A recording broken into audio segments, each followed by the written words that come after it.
Saan? Ano ba yan? Tayo na naman inutusan bumili ng pagkain ng manok. Samantala tayo, di pa nakakakain. Oo nga eh. Ano kaya magandang gawin sa manok? Alam ko na! Iligaw na lang natin! Wag, kuya! Iprito lang natin para mapakinabangan pa. Naku, wag na lang natin pag-isipan na masama yung manok ni tatay. Oo nga, baka magalit lang yun. Alam niyo naman, naman niya yung manok niya kaysa sa atin. Tara na nga!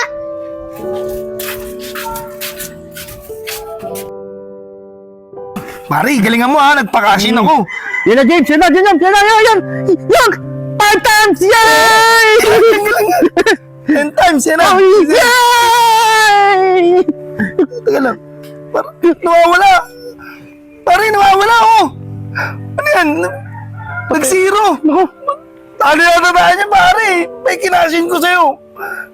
Talo! Natalo! Ubus ang pera natin. Talo tayo. Tay! Tay!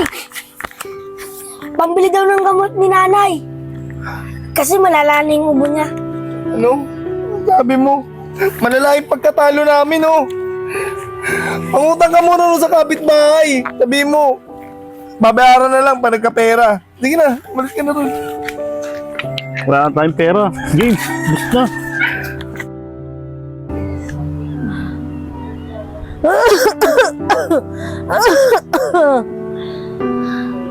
Loli, asan ang tatay niyo?